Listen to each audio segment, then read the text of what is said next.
Hello, Ken. Good morning, and thanks for being here for this interview. Good morning. Glad to be here. Always fun.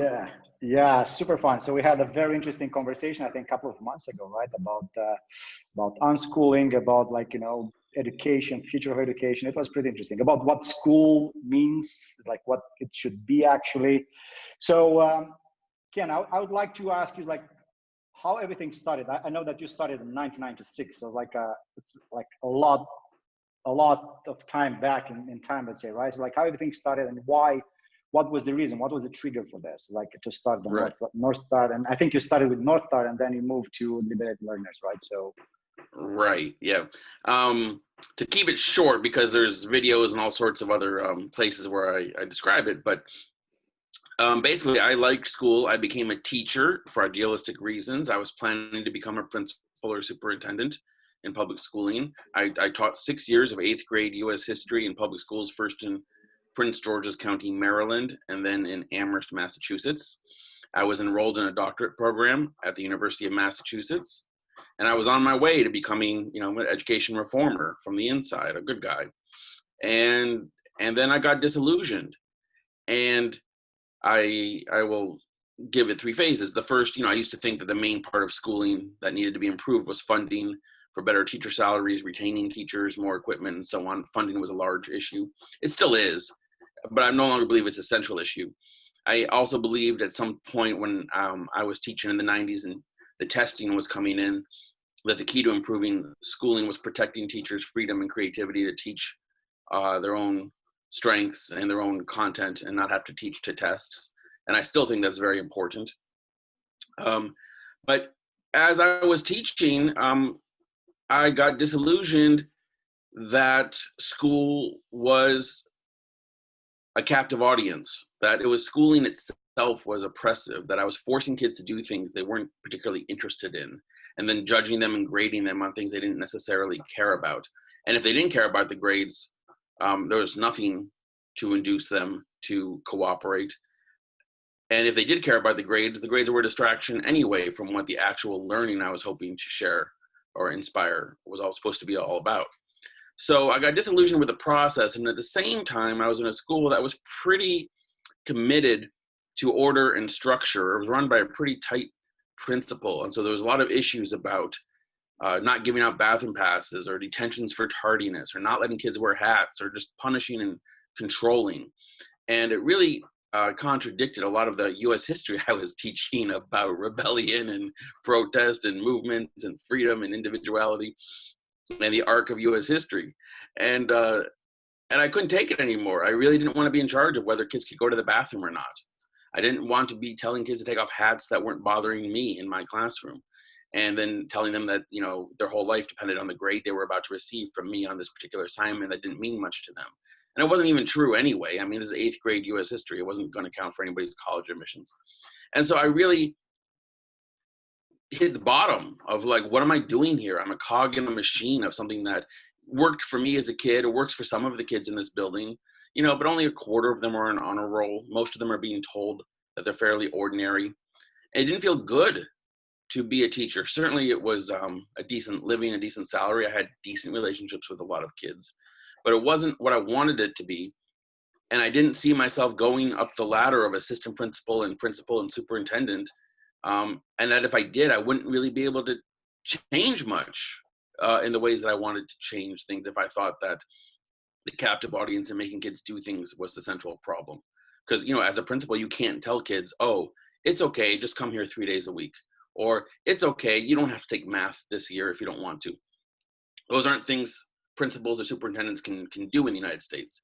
So I sort of hit the wall, and that was when my friend Joshua Hornick gave me a copy of Grace Llewellyn's Teenage Liberation Handbook. That's my first introduction to homeschooling and unschooling, which I didn't know anything about, and was captivated by and did my research and found out it was a true movement I didn't know anything about. And then Joshua and I decided that what we should do is help all the school kids who didn't like school to use this homeschooling approach instead. And we created what became North Star Self-Directed Learning for Teens, which is our vision of what we think most ordinary kids and families need to leave school and start homeschooling if they want to do something. And North Star what those needs are is a physical gathering space that has a calendar of classes that are optional and not graded, kind of like a YMCA or a senior center or, you know, public library.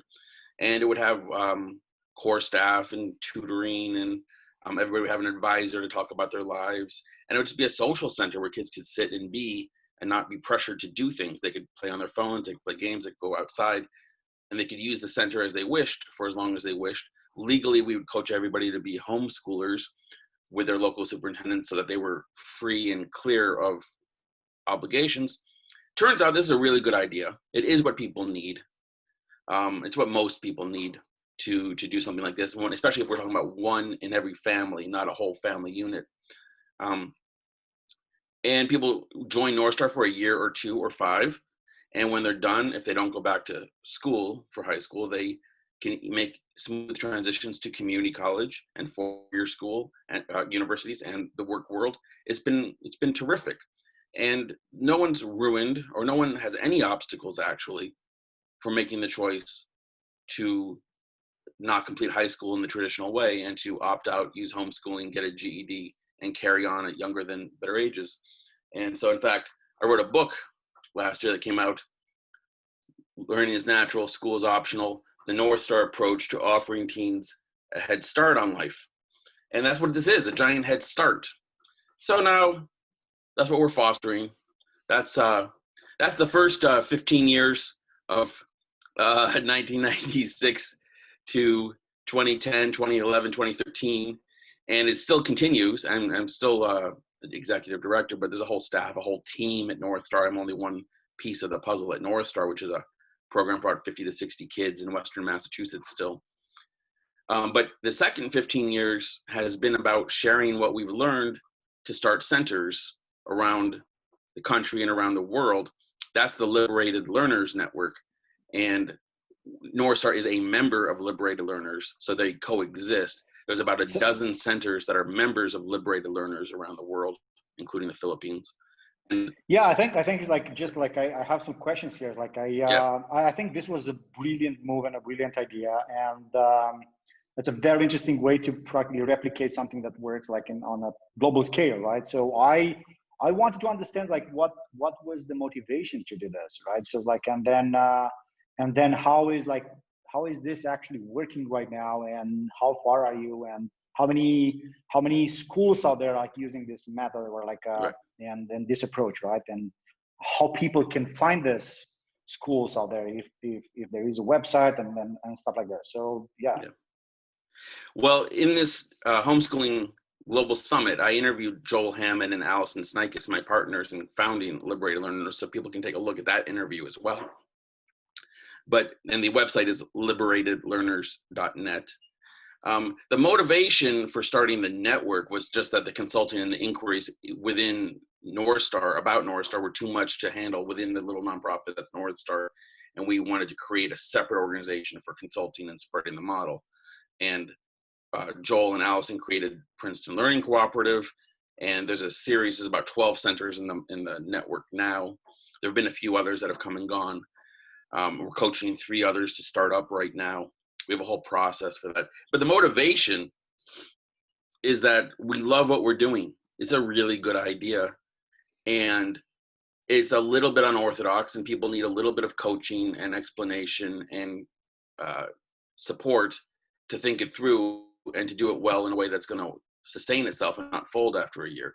So we really want, the motivation is pretty pure. The motivation is that homeschooling isn't all that complicated, but most families need some kind of local center to help them utilize it and sustain it. And so let's help people create those centers, because more kids should have an alternative to staying stuck in school till age 18. That's really the pure motivation, is we have this insight. We enjoy our work. We want to help others enjoy their work. And this is a really good thing for humanity. So let's spread it as best we can. So that's the motivation for Liberated Learners. And, it's a few years old. Like I said, there's a dozen centers. We'd like to get more. There's also, within the alternative education world, there are alternative, there are democratic free schools. There's Sudbury model schools. There are agile learning centers. there's other people with other takes on offering teens freedom, respect, independence on an alternative to traditional school model. Ours is kind of unique in that we're not a school. Kids don't have to come 5 days a week. We're not expecting them to stay till age 18, though some do. So we don't give diplomas. So we're different from some of those other programs in that way. But we're not the only ones who think that offering kids freedom and participation and independence is a darn good idea. Yeah, that's I know. It's like, I know you're not alone in this, and there are so many movements now, empowering kids and trying to change this, forced education, let's say. I don't know how to say it. So if you Right. think about this, I mean, even if you step back and think about this, it's pretty dystopian, right? To have all the governments deciding exactly what the kids should learn, what age, like everything gets organized by the government. It's pretty strange in a way if you really stop and think about this, right? So It's completely strange, but we don't stop and think about it. I didn't stop and think about it till I was about 30 years old. I was good at it. I became a teacher. I was planning to be in charge of it. I could have become Secretary of Education, I like to joke. So I bought into it, and I never stepped back to be critical of it or examine the premises of the idea until I was really about 30 years old. And a lot of people never do. And it's fascinating. Like right now with the COVID closures, we see a lot of people yakking about, oh, kids are not learning. Kids are falling so far behind. They're never going to make up what they didn't learn while schools were closed. And, that is kind of a preposterous statement. Kids are learning lots of things, maybe not academic things. Sure. People aren't practicing their fractions and their algebra necessarily while they're doing other things right now. But it's really ingrained in our culture that you need to go to school to learn, and you need to learn the stuff school's teaching or you'll be doomed. That's a widely shared, universally, it's a globally shared premise now. yeah, and we had talking about this cool tag, right? So we discussed at some point about like why you don't want to be called or named the school, right? And why is this Right. so important for you? And because we actually you remember, like, we discussed this last year for a couple of minutes actually, because we sadly I think we should change the meaning of the school. That's kind of our approach at Galileo. But you said no, we don't want to be a school at all. And I would like to explore a little bit more this, like what's your perspective about the subject, and why do you don't want to be a school at all? And School, in the vein that we're talking about it, schooling is compulsory. It's a government regulated, mandated, required item that you must do. And so I don't want to be a different flavor of that mandated required item, somehow helping people fulfill that mandate in a nicer kind of way. That doesn't make me happy. That makes other people happy, and it's a good thing to do. I'm not against other people doing that. But that's not what floats my boat. My boat is telling people you don't actually have to do this state mandated schooling thing until age 18. There is actually a way out, a way around it, and it's actually far more simple and accessible than you think. Legally, it's called homeschooling. It has very little to do with what's happening with the COVID crisis of public schools or private schools assigning mandated work at home. That's not really what I mean or what the world has meant the last 25, 30 years about homeschooling. Homeschooling is about people choosing what to learn and how far to go with it and what methods to use or materials to use, and moving on and having, being able to go out of your house and have other classes and jobs and volunteer work and all kinds of things, and starting college or other training early and being a member of society at younger ages than we expect. That's homeschooling, and it's a glorious thing. And it has nothing to do with the school assumptions or the school requirement. I want people to take all of those assumptions and premises and rip them out of their heads and throw them away and begin again like permanent summer, like permanent weekend. But take yourself seriously, not as a joke and not as an indulgence. But if summer was permanent, what do you really want to learn? What do you really need to learn? What do you want to be good at? How are you going to make money? Where are you going to live? What time are you going to wake up? Are you ever going to read a book again? Maybe. What kind of book? Or not? And I think that's a serious way of approaching life that adults do after age 18, of course. I just think it's healthy for people to start doing that at younger ages, and I help people as young as 12 do it. And certain members of Liberated Learners are helping kids as young as 5 do that instead of going to school. People need help. to engage in a decent independent homeschooling process. At least most people do. And so that's what we're about. But it's not school, and we're not we're a challenge to school. Yeah, it makes sense. I completely agree with that. So it was like we're on the same page. It was just like I think we prefer to use the term just because, yeah, I don't know. I think it's like people are used to this, and it's much more easier to explain something like this, to new people trying to understand what should I do with my kids, kind of. That's true. I have one other objection, which is that I think sending your kids to school generates an attitude of passivity among the family that we've chosen which school to send our kids to. So now it's up to the school to give assignments and help our kids learn the things they're supposed to learn. There's a sense of turning things over to a school, whether it's a private school, a parochial school, a charter school, public school, whatever. And I don't want families to engage in that kind of thinking when I help them leave school, file homeschooling papers, and they join North Star for some support. It's not turning their lives over to us. It's not this passive, oh, well, I paid and signed up for this, so now my kids are in their hands. And I don't want kids to feel like they're in my hands either. I want the kids to feel like they're in their own hands. They and their parents and us together are a team. So it's much more like joining a gym or a YMCA than it is what we think of as signing up for a school, and other people say to your parents, oh, where are your kids going to school? We don't want that thinking. Yeah, it makes sense. It makes all sense. So going back to liberated learners, right? Mm-hmm. So I think it's like right now we have COVID, and how do you think your current strategy will change because of this regarding this project? Well, that's a good question. In the short term, we're all home online with Zoom doing classes and coaching and tutoring either by phone or by Zoom, remotely. And I would say that it's working pretty well for about a third of our members, and it's working marginally well for another third of our members. And it's not working at all for the final third of our members who are just like, forget it. I'll see you when I see you. I don't do online chats. I'm not doing online classes. I'm not sold that an online only interaction is going to work. I obviously didn't think that beforehand because I never subscribed to coaching people to withdraw from school and just sign up for an online only or correspondence only school curriculum back in the day, the 90s, when there was that kind of thing. I think people need community. They need community centers. They need to gather and be face-to-face.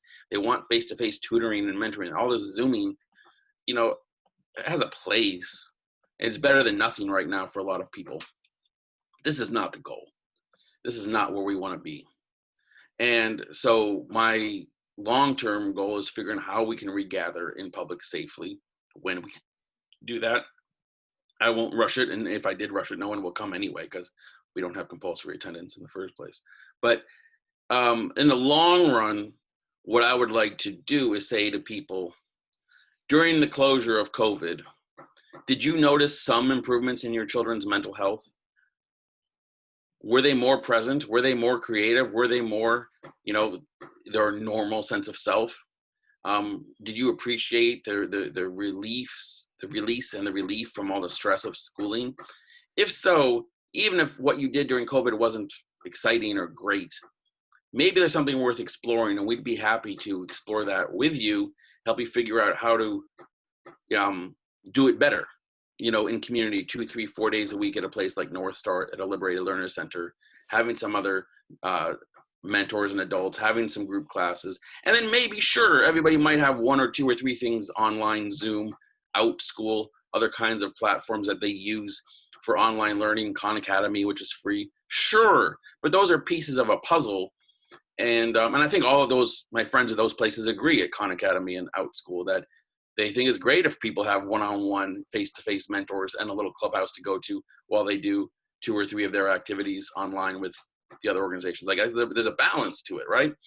And so what COVID is going to allow us to do when we get some light at the end of the tunnel, and I'm not convinced that right now we're actually at the light at the end of the tunnel yet. Maybe, I think that's optimistic.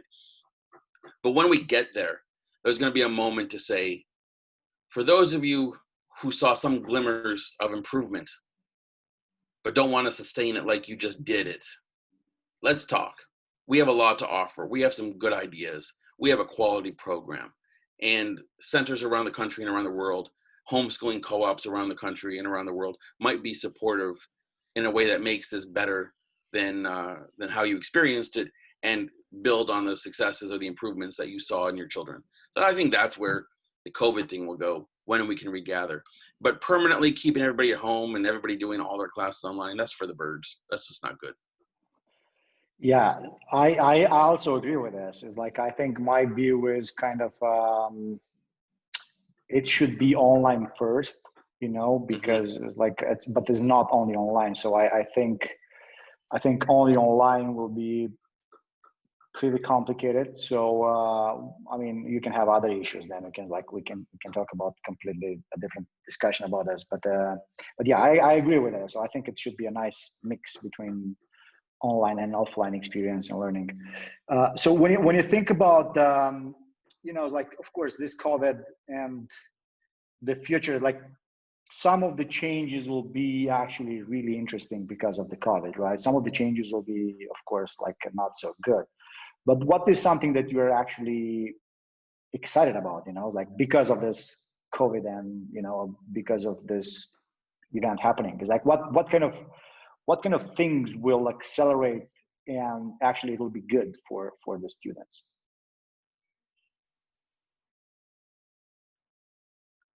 I don't know that I'm particularly excited about any part of this COVID thing. I don't think the lessons being learned right now are the lessons that I'm excited about. I think what the main lesson people are learning right now from COVID is how much they appreciate and rely on their public schools being open as a place for their kids to go and be with their friends. I think kids are learning how much they miss being able to go to school for the most part. And even if they hate it or they don't like the assignments or the teachers, they miss having a place to go and people to see and the routine of schooling. I think that right now, that is the dominant thing. And people are going to be very grateful when public schools can reopen. And we'll be ready to launch our message at the subset of them who aren't so excited to go back. But by and large, that's the first lesson. What people are not gathering or internalizing or extrapolating from COVID is that no one's really falling behind. It's kind of a myth. So you don't learn your fractions when you're 13 years old, or you don't learn how to write a 3-paragraph essay when you're in 5th grade and you have to learn it later from some other person at some other time. You know, it's not that big a deal. Everybody lighten up a little bit. If you can't learn it with your parents or a tutor at home or online class, and you don't get certain topics learned, you didn't learn about ancient Mesopotamia in 3rd grade, like, who cares? Everybody lighten up a little bit. I don't think that lesson is getting over so well. I think people are still pretty worried that if their kids are falling behind and not getting what they need this year, that's a crisis that's going to have to be fixed later with more summer school or extra time later, or how are we ever going to make this up? And so I am not at all convinced that there are exciting lessons being learned by the larger culture about education and schooling and learning from the way that we're talking about COVID right now. Look, there will be people who are, you know, and I think it's, again, a relatively small minority of them, who are actually happier and having a good life and pretty confident and like, oh, this is pretty good. This is better than getting up every morning and going to that building. This is fun. And you know what? You know, with a little bit of extra community and getting out of the house and, you know, other stuff going on, we could really make this work. This is a good idea. Let's just do this. And when schools reopen, let's not go back. Sure, there are some people doing that, and those are my people, and I want to support them. But I don't think they're the majority. And I also don't think that's the majority of professional thinkers, policymakers, Yeah, it's education like, power brokers. I completely agree with this, and I see the same. Like, only a small number of people actually probably will shift from traditional to this. It's exactly the same view. So I'm sorry to be a pessimist. Yeah. So what, like, I'm super curious about like your dream about the future of education. Like, what do you envision? Like, you know, Yeah. the best possible scenario out there, like, you know, Right. like what and actually what it can be done and what maybe countries can do. You know, some of the countries will be more democratic, let's say, and do things like this, where some of them will be Right. more rigid. So Right. what is I'll your talk dream about, for the future? Yeah. right. I'm talking about the United States and places where homeschooling is legal, first of all. Or actually, that's what I'm going to talk about. So before I talk about it, I'll just say where homeschooling is not legal, I don't have a lot to offer in Asia and Germany and countries where, you know, if you don't do high school right, you'll never be allowed to go to university, or it's a really strict way to, you know, become eligible to be a professional person if you didn't do high school well the first time through. I don't have I wish there was a better way to go. Maybe you're supposed to leave, emigrate, come to the United States and get a GED and carry on elsewhere. But, you know, I don't have a lot of expertise or comment. I'm going to learn more at this conference on the panel I'm going to be on shortly about homeschooling around the world. Alternatives for kids who didn't do well in high school the first time through. But in the United States and in places where homeschooling is legal, I wrote up a little idea. Well, I wrote up a chapter. The final chapter of my book is about answering your question. And so people who want the longer version of it can go there. I wrote, the first idea is just to make school optional. Give everybody 6 free years at your high school and junior high, turn them into the equivalent of community colleges, keep everything else the same, let them, I'll sacrifice and let it be graded and everything else, and give, you know, teachers a little bit more freedom to create courses that they want in English, you know, on poetry or whatever, instead of just 7th grade English. But run it like a community college, keep transcripts of what kids complete, but don't have any requirements. And so if kids only do English or only do art or only do math, in the end, they get a printout of their transcript, but they don't get a diploma. And if you get a diploma, there's distribution requirements you got to deal with if you want the high school diploma. If you don't get the high school diploma because all you did was pottery, then at sometime over 16 years old, you sit and take your GED, and you use that among other things. And people can start community college with or without your high school's permission. Homeschoolers are doing it all over the country. So, you know, you cobble together the story of what you used your high school resources for, whether or not you did the full thing and got their diploma or your GED, what you maybe did with the community college, what else you did outside of the high school building during those years, and you present yourself onward to the professions and to 4-year schools as you wish. I don't see any harm in that. The worst thing that would happen is a bunch of kids would settle for a GED and not the traditional high school diploma. And a lot of kids would bail on staying full-time 6 years in high school, you know, junior high and high school. But whatever, I think that'd be great. That'd be the first thing. And if people can't get their heads around that, which I think is, it's very unlikely that people will get their heads around it. I wrote that, you know, the second idea was just to at least tell kids over 16 years old, you know, if you don't want to stay here, it's a perfectly respectable idea to opt out, get your GED, do community college, have a part-time job, and do other things for 17 and 18 years old, rather than stay in 11th and 12th grade if you don't like it here. We'll love you still, but get out, go do your thing. We'll help you even, you know. That would be a nice thing to do to make leaving school early a more straight up respectable thing. Changing no laws, changing no things that already exist. This is already true. People already do it. They just do it with a stigma rather than, or against the grain rather than with support of the grain. And so I'd like to just change the attitudes for those ideas. Those are both unlikely, but it's, you know, those are my ideas. You asked, you know, if I could wave a wand, what would I do? So the not waving a wand is sort of giving up and saying, look, history is on our side. Our culture is actually rather healthy when it comes to this thing. People just don't know it. And so it's about spreading the awareness and helping more people utilize the options that we know about. And that's what the book is for, and that's what North Star is for, and that's what Liberated Learners is for. That's why I'm doing this interview. And the idea is that what if homeschooling, which has gone from 1 to 2 to 3% of the population, you know, with a little bit of COVID bump, stays at 5 or 6% of the population, or up to 7 or 8 or 9% of the population? What if that keeps happening? And what if the YMCAs and the public libraries and the museums and the universities and all the other places start offering more and more things for kids just naturally? And before long, the kinds of local activities for kids who are homeschooling is the same as what's available during the summers and after school, with the dance studios and the theater and the music programs and all the other art stuff. And everything is available during the day and instead of school time for homeschoolers as much as it is available after school and on the weekends and during the summer for school kids. What if the whole culture just thickens out of ways to help kids, and way to support parents who are working to cobble together, a safe program for their children with other adults, and so kids aren't home alone. You can't have 7-year-olds home alone wandering about.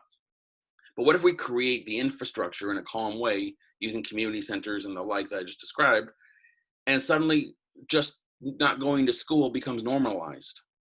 And 9, 10, 11%, let's just go to 15. Why not? What if it becomes a normal thing? And in some communities, loads of kids aren't going to school, and the parents and the libraries and the other programs and centers are working together to give safe places for kids to be during the day when their parents are at work, and it's all legal and people are homeschooling, and it's all fine. Turns out that may happen with or without me. My fallback position is I think we are in a trend to some direction of that, whether that takes 3 years or 30 years. I think that's going to happen, and it's going to happen not because of me and you, but because this is a good idea that's essentially unstoppable. More and more people will choose homeschooling. More and more organizations in our local communities will provide support for those families, which will then in turn induce more families to realize, oh, this is a pretty good thing with a lot of cool activities. Maybe we should do it too, or can do it too. And as long as there's that attention and support to helping single parents and working parents engage in this as well, then the spiral will continue to grow. And I am very optimistic, actually, that will happen. Now, again, I think it's more of a 10 to 15 year process, not a short-term process, and really independent of COVID. It has nothing to do with COVID. I was already saying this. I wrote the book last year, so I think that is my biggest hope, is that this whole process that works so well for the people that we know continues to be inspiring and supported and welcoming for families who otherwise wouldn't do it, that someone like us is there with a handout helping people join us with little community centers and physical places that are open for children's safety, like daycare centers that people, working parents, need. With that will happen, and goodness will flow, and we'll have a happy world. Yeah, that's a very positive actually ending, right? So in the end, I think it was like, this was a very interesting interview. Thank you for sharing everything. So in the end now, it's like, if you have a message, like something like a prominent message for the parents probably listening to them, I think it will be mostly parents, right? Interested in these interviews, probably some educators as well. But what is the most preeminent message you want to send to them? The most preeminent message is school is optional. If you have a child enrolled in a school who likes going every day, fine. I'm not here to change or fix that. No one would have talked me out of going to school when I was a kid. I would have been annoyed and frustrated with people hectoring me or harassing me that there was some better way to live. My brother needed an alternative to school, and I wish someone had offered him that when he was 13 or 14 years old. It would have saved him 5 years of his life, but he suffered through, and he built a dark room, and he had a job at a gas station. He flew model airplanes, and he became a computer programmer and a photographer and an artist. He a traveler. He's great, but someone could have helped him earlier in his life. It would have been better. So school's optional. It's really no bigger than camp. Some of your kids like going to camp. Some of your kids hate going to camp. Some kids like week-long camps. Some like 7-week residential camps. I don't really care. Nobody else cares. We're not judging each other on how we structure our children's summers. Can't we let school be like that? Use school as you wish, for the kids as they wish, with all of us having, concerns and worries about our children, normally speaking. And let's just realize that there's nothing that you need school to do, that if you don't finish high school with a normal trajectory, with a regular public school or private school diploma, nobody actually cares. It's not a gatekeeper. So go to school if it works for you. Don't go to school if it doesn't work for you, but take yourself seriously. That is the real issue. Yeah, very inspiring. Thank you so much, Ken, for this interview. And hope to have another one maybe next year. All right. I'll try to think of something new to say by then.